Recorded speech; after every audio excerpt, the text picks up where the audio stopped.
I'm Ifechukwu Muonyili with the news. Now, primary healthcare workers in the state have threatened to withdraw their services by Sunday night if the government fails to pay all outstanding arrears. The chairperson of the Medical and Health Workers Union, Babakaye James Glory, issued a warning while speaking on Nigerian FM's Morning Crossfire. She criticized the state government for what she described as the continued exclusion of primary healthcare workers from implementation of arrears. Glory questioned why primary healthcare workers are not being treated equally with their counterparts in local governments across the state, while demanding for equal treatment and simultaneous implementation of all arrears. She stressed that the workers' patience is running out and that industrial action will be unavoidable if the government fails to address their demands. To our own shocking surprise, the traditional workers of the LGA were paid all their due remunerations. So we really wonder why at every point in time they need to exempt health workers in our various local governments. We've been raising issues requesting for the primary healthcare workers to be paid their promotion arrears. Where these things are not being done, that we are going to withdraw the services of the primary healthcare worker. She also said the arrears for junior health workers have remained unpaid for nearly 2 years, while senior workers are being owed 9 months' salaries. In contrast, she noted traditional workers have received their payment without delay. The junior workers have not even been implemented, not even talking about even the arrears. Junior workers, as of April, we are talking about 16 months. Then they implemented for the senior health workers, which the arrears is still pending for 9 months. And the traditional workers are not being owed for 1 naira. So our own agitation is what is good for the goose is good for the gander. You cannot have every other person working in the same local government and some part of the workers will be paid and some will not be paid. As she accused previous local government administrations who oversee the primary healthcare workers' account of withholding the agreed implementations despite promises to make payments in installments.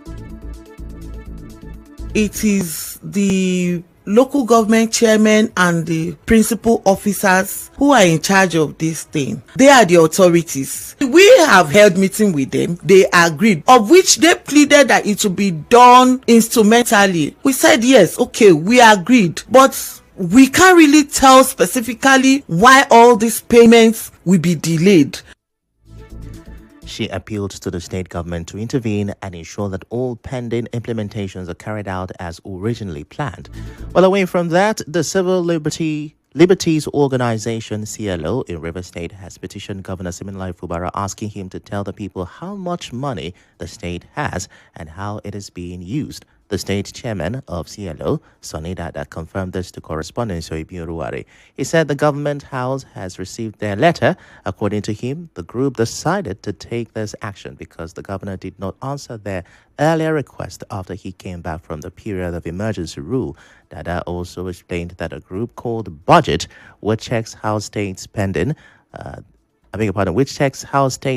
their money, did not include River State in its recent financial report because there was no data available. He added that some reports now claim that Enugu State makes more money on its own than River State, and this, among other reasons, made them demand that the governor explain how the state's money is being managed. It is important that we interrogate this now. The best place to start from is for him to first and foremost declare the financial health status of the state so that we know where to start the interrogations from. Since he resumed, that they should tell us how much he met in the covers of the state, and they should also tell us how much he left behind before going on suspension. There has been no rest. So because of that, we decided to formalize it by submitting an official petition that he should disclose transparent disclosure of the financial status of the state. Dada said the organization already has plans on what to do next if the governor does not respond to their request. Decision was actually to him, but we copied the House of Assembly. If he doesn't do that, we intend to first action we intend to hold our own town hall meeting to draw the attention of Rivers people to what is happening. We intend to pay a courtesy visit to the Speaker of the House of Assembly to impress upon them on the need to do their oversight function, to force the governor to do that. Let the House of Assembly know that they are failing in their oversight if they don't force the governor to do that. And while the CLO is pressing the governor to open up on state finances, some other civic groups are turning their attention to the Rivers State House of Assembly. Some members of civil society organizations in Rivers State say they are worried that 6 months after coming back from suspension, the Rivers State House of Assembly has not shown real commitment to working for the good of the people.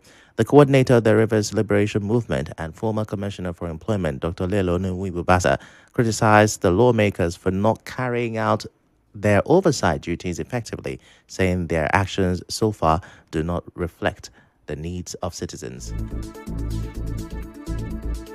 If anyone in Rivers State can point to me one oversight function that the Rivers State House of Assembly has done in the past that has direct bearing on the welfare of the citizens, people are running to you every day that our public schools are gone.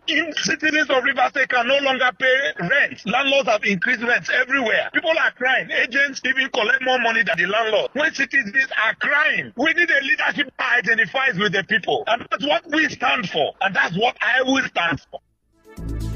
Also speaking, the coordinator of People's Advocate, Mr. Courage Nsiramofu, urged the legislators to prove that they truly care about the people by passing laws that will help improve the power sector in the state. Power has been decentralized in Nigeria. There are enabling laws that will help Rivers State to start generating and distributing power for constant power supply, to domesticate such laws in Rivers State. So the legislature, I don't think they are fully back to serve the people. They are still serving the interest of some political leaders. Still on this, the executive director of Relief International Africa, Green Isaac, described most of the legislators' oversight activities as politically motivated. The advice that we have for the House of Assembly led by Martins is to make laws that will be favorable to the people and not laws that will be anti-people, laws that can easily be assented by the executive. They should, that's where synergy comes from now, where they will work in consonance with each other for easy enforcement and implementation. The oversight functions are political. They are not people's-based. Meanwhile, the program manager of social action, Isaac Botti, attributed the poor performance of the assembly to the ongoing power struggle between the House members and the governor. Some people say they are not working. The question is, what do you expect somebody who is fighting war to do? Who is more interested in prosecuting war? Somebody who they perceive as against their political interest. It has crippled governance. The people of the state get the brunt. They say when 2 elements fight, the grass suffer. Where you see them playing this power game, it is the people that are deprived. And you know, the worst of it is an engendered corruption. Botti advised both sides to put their differences aside and work together for the overall good of the state. And to court matters, a state high court in Port Harcourt has thrown out a case filed by Fubara Dagogo and 8 others from the Emeka Bike-led faction of the APC against the River State Independent Electoral Commission. The group had gone to court to challenge RISIEC for refusing to accept their list of candidates for the August 30th, 2025 local government elections in River State. They also wanted the court to remove those currently in office who were nominated by the Tony Okocha-led faction of the APC. Delivering judgment, Justice Stephen Jumbo dismissed the case, saying it was filed too late and therefore statute barred. He explained that by law, such a case should be filed within 7 days and decided within 14 days. Justice Jumbo further stated that since the matter was a pre-election case and already time-barred, the court had no power to hear it. The court also ruled that each party should bear their own expenses. Correspondent Emeka Otoka reports that after the ruling, the lawyer representing RISIEC, who was from the River State Ministry of Justice, declined to comment. However, James Allen, Umeni, lawyer to the plaintiffs, spoke to journalists outside the court. And away from the courtroom to the grassroots, the chairman of the Community Development Committee of Luyobara in Kana local government area of River State, Stephen Debara, says the community is disappointed after the overhead Braithwaite water tank collapsed just 4 days after it was commissioned by the Minister of Environment, Balarabe Lawal. Debara told our correspondent Suebiuruwari that the project was executed by HyPrep as part of the ongoing Ogoni cleanup effort. He explained that residents became aware of the collapse early this week, and the community is now waiting for the outcome of HyPrep's investigation. Early last night, around 8 p.m. in the night, and we discovered heavy sound. When we rushed to the scene of the incident, we discovered that it was a collapse of the overhead tank just recently commissioned by the Honorable Minister of Environment, the Hydrocarbon Pollution Remediation Project water project in Guara community. So the tank has fallen, rendering the entire exercise and the job a nullity. The CDC chairman also called on HyPrep's management to withdraw its claim, suggesting there may have been sabotage of the water project. I am not going to preempt any course of the investigation or result of the investigation, but it is likely to suggest that the project was poorly executed. There were wrong materials used for the execution of the job, and then a lot of things that is yet to be unraveled, which I believe in course of the time will unravel it. Are supposed to have been alleviated with the provision of potable water, and we wouldn't know how long this situation will be restored. Well, reacting to the incident, HyPrep's head of communications, Dr. Mba Nwigo, said the management has set up a committee to determine the cause of the collapse. Project coordinator was has constituted a high-powered investigation committee to get down to the immediate and remote cause of this unfortunate situation. The inception to completion, HyPrep does not compromise quality across our projects. We have a consultant who follows through quality control. We may not entirely rule out sabotage.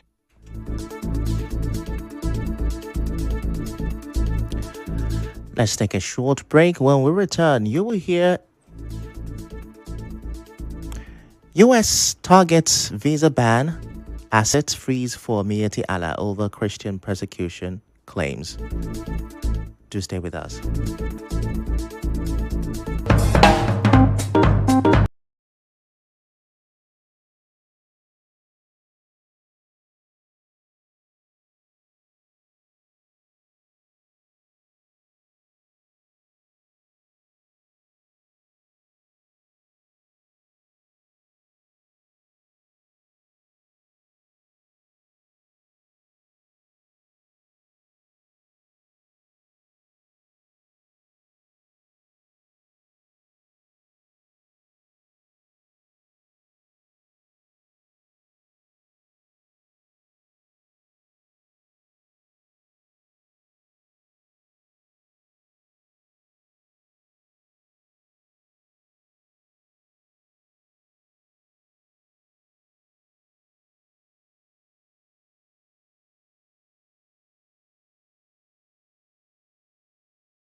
This is the news on 92.3 Nigeria Info.